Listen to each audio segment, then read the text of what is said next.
Scorpio with other Scorpios. Usually two sun signs together in the same sign doesn't always work out that well. I think usually the exception is actually with two Scorpios. I think what's really remarkable and what stands out is two people that really understand what is kind of an intense and complex disposition, to say the least, and one that requires a lot of understanding. So who better to understand the Scorpio than someone that has Scorpio themselves? What I will say though is, and again, I meant this video to be more general, it's not just sun sign astrology. What is really helpful is if there is a Scorpio sun, the other person having at least some Scorpio somewhere, some kind of pronounced 8th house. This is key. But let's talk about two very Scorpio dominant people. The problem that these two signs will run into is that there is just so much intensity within a couple that it just kind of can be a lot when there is a tense argument. It doesn't even have to be an argument, just a tough conversation. It is so intense, everything gets to be really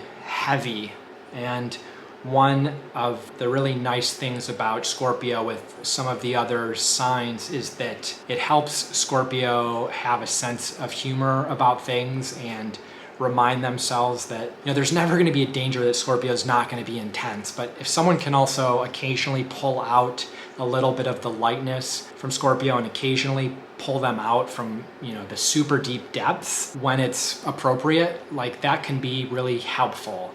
And when you have two Scorpios, it's like two people are going down to the absolute bottom in the submarine together. And if there's a problem, there's no one really else around to kind of moderate it or solve it. And so it's going to stay down there until it comes back up. And either both people are going to come back up together or they're both going to forever fall into the abyss. The great thing about this combo is it can really be the ultimate sort of power couple. It's sort of sobering because you understand, if you're a Scorpio, you understand how intense and how unsettling, plutonic power and energy can be.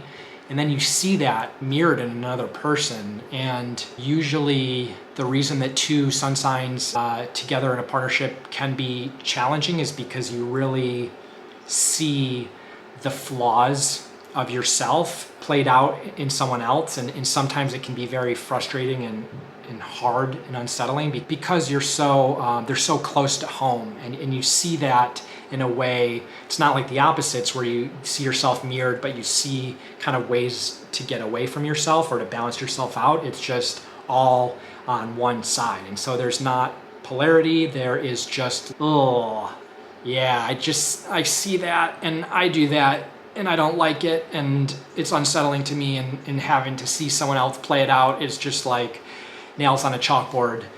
I don't know. The thing, I think it works with two Scorpios because Scorpio is forced to spend so much time really thinking and becoming aware of their flaws and sort of trying to work with them because they need to for their own sort of survival, that seeing it in another person is not as unsettling or surprising because they're usually aware and in touch with it already. And if two Scorpios are to be together and are to work well, they are going to support each other in the kind of transformation evolution process. They're going to try and pick the other one up. They're going to try to prod and support the other one to go through their process when they're down, and hopefully vice versa. The danger again is when both people are in a bad spot or they're in sort of a toxic spiral. And if they are bonding by feeding the bad wolf instead of the good one, that is can be some intense downward energy that, just 10x's because there's another person down there spinning the centrifuge with you. And it can work the other way, right? You have just more motor power going up, but it can go down. And it's easy. I think the other real danger is that both people have to be really in a similar place and want the same things, because with the conjunction, it's really you kind of overlap on each other. One is kind of dominating the other. So if there's a real more dominant one, or if, you might kind of trade off on this, you're going to really rub off on each other. And so If you are trying to really go in a certain direction and someone else is really stuck in a bad spot and they're not kind of getting out of it, like it's going to be really, really hard for you to overcome that. And so I think for two Scorpios, you really have to, as much as possible, be honest and make sure that this is like the right thing, because you're compatible, you can get along. It's more just like, is this the right timing? Is this the right like lifetime for us? Is this the right moment? It might not be, or it might be exactly what it is, you know, who knows?